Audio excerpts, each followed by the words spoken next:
요즘 젊은 층을 중심으로 관련형 전자담배 인기가 크게 높아지고 있습니다. 여변초 생산협동조합 중앙회가 이 담배에 부과되는 세금이 낮다면서 이의를 제기했는데요. 이와 관련해서 취재기자 연결해 알아보겠습니다. 김가연 기자. 네, 보도국입니다. 네, 여변초 조합이 관련형 전자담배에 부과되는 세금을 올리자고 제안했다고요. 네, 현재 관련형 전자담배에 부과되는 세금은 기존 관련담배에 부과되는 세금의 절반 수준입니다. 4,500원인 기존 담배 한 갑에 3,323원의 세금이 부과되는 한편 4,300원인 관련형 전자담배에는 1,740원의 세금이 부과됩니다. 이에 여변초 생산협동조합 중앙회는 오늘 관련형 전자담배에 부과되는 세금을 기존 관련담배와 동일한 수준으로 인상해야 한다고 주장했습니다. 관련형 전자담배의 세금이 낮은 이유는 관련형 전자담배 제품이 연초 고형물로 별도 분리되기 때문입니다. KTGO는 이에 대해 젊은 층을 중심으로 아이코스, 글로 등의 인기가 높아져 입담배 농가의 근심이 깊어지고 있다고 전했습니다.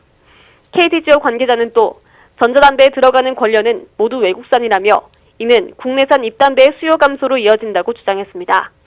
네, 국토부가 파리 부동산 대책으로 요즘 집값이 안정되고 있다고 밝혔습니다. 하지만 언제 다시 과열될지 모르는데요. 후속 대책도 나오고 있습니까? 네, 그렇습니다.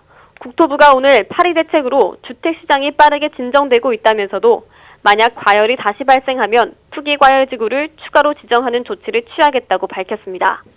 국토부가 오늘 국회 국토위원회에서 올린 현안 보고를 보면 서울의 집값 상승률은 파리 대책과 비교해 하락하고 있는데요. 7월 마지막 주의 집값 상승률은 0.33%인데 비해 8월 첫째 주는 마이너스 0.03%, 8월 둘째 주는 마이너스 0.04%입니다. 아울러 국토부는 주택시장의 불법 행위를 막기 위한 현장 점검을 강화하겠다고도 했고요. 공적 임대주택 등 주거복지 로드맵도 소개했습니다. 네, 살충제 계란의 전수조사가 이제 다 끝났습니다. 그런데 살충제 계란 중 폐기된 양은 전체의 20%에 불과하다고 하는데 어떻게 된 일입니까?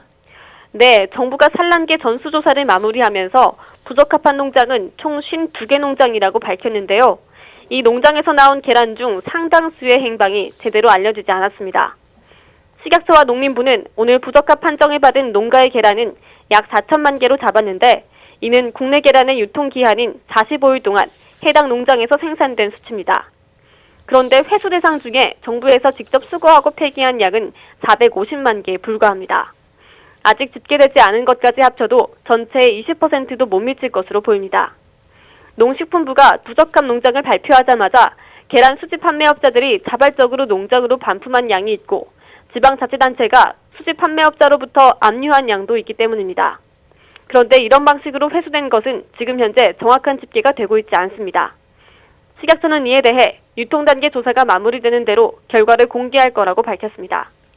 지금까지 보도국에서 아시아경제TV 김가현입니다.